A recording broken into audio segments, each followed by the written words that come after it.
আচ্ছা, ignore LSC 2607 অর্থাৎ ICB college study সেন্টারে যারা ভর্তি হয়েছে তাদের জন্য আমাদের ইগনোর পোর্টালে গিয়ে কিভাবে অ্যাসাইনমেন্ট খুঁজে পাবেন বা অ্যাসাইনমেন্ট কোশ্চেনগুলো ডাউনলোড করবেন তার একটা ইনস্ট্রাকশনাল ভিডিও আমরা এখানে দেখাচ্ছি। আপনারা কাইন্ডলি এটা একটু ফলো করুন। স্যার প্রথমে এখানে গুগলের মধ্যে গিয়ে গুগলে গিয়ে আপনি ইগনু অ্যাসাইনমেন্ট লিখবেন।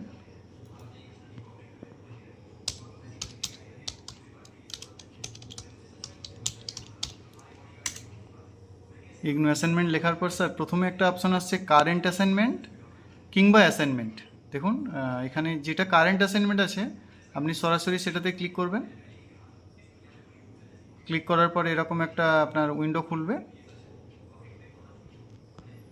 এবং এটা পুরো পেজটা এখনো খোলেনি। হ্যাঁ, পুরো পেজটা এখনো খোলেনি স্যার।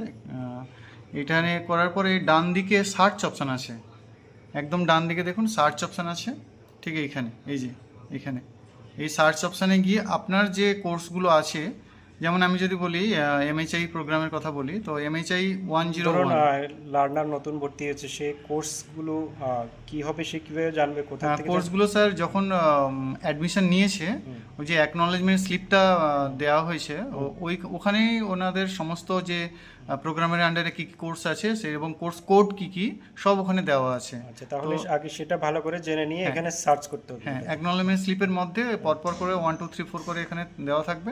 তো সেখান থেকে আপনার যে অ্যাসাইনমেন্টটা আপনি এখানে লিখেন, ধরুন MHI প্রোগ্রামের কথা আমি বলছি, ধরুন MHI 101।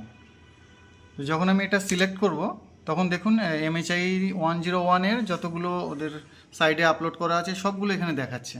বাট এখান থেকে এবার আমাকে দেখতে হবে যে আমি কোন সেশনে জন্য পরীক্ষা দিচ্ছি এবং কোন সেশনে আমি অ্যাডমিশন নিয়েছিলাম। যেমন এখানে দেখাচ্ছে, দেখুন প্রথমে আছে জুলাই 2026, জানুয়ারি 27, অর্থাৎ যারা জুলাই 2026 সেশনে ভর্তি হয়েছে বা জানুয়ারি 2027 সেশনে ভর্তি হবে, এটা এই অ্যাসাইনমেন্টগুলো তাদের জন্য। আর একদম নিচের দিকে দেখুন স্যার আছে জুলাই 2025 অ্যান্ড জানুয়ারি 2026, অর্থাৎ জুলাই মাসের অ্যাসাইনমেন্টের এটা তো কমপ্লিট হয়ে গেছে। তো জানুয়ারি 26 সেশনে যারা ভর্তি হয়েছে, যারা ধরুন ডিসেম্বর সেশনে পরীক্ষা দেবে, এক্সাম দেবে, তাদের ক্ষেত্রে এই অ্যাসাইনমেন্টের যে কপিটা এইটা ব্যবহার লাগবে। এবং এখানে ইংলিশ হিন্দি দুটো আছে, ইংলিশও আছে আবার হিন্দিও আছে, যারা যে ভার্সানে লিখতে চান কোনো সমস্যা নেই। আর এবং এখানে ডাউনলোডের অপশান আছে, ঠিক আছে। এই ভালো করে এটা বুঝে নিতে হবে সে কোন সেশনে ভর্তি হয়েছে। হ্যাঁ স্যার, এটা বুঝে নিয়ে তারপর এখান থেকে সিলেক্ট করতে হবে। তো আমি সিলেক্ট করার পর এখানে আপনি দেখুন ডাউনলোড অপশান আছে, তো আমি জাস্ট একটা দেখছি ইংলিশটা ডাউনলোড করে নিচ্ছি। MHI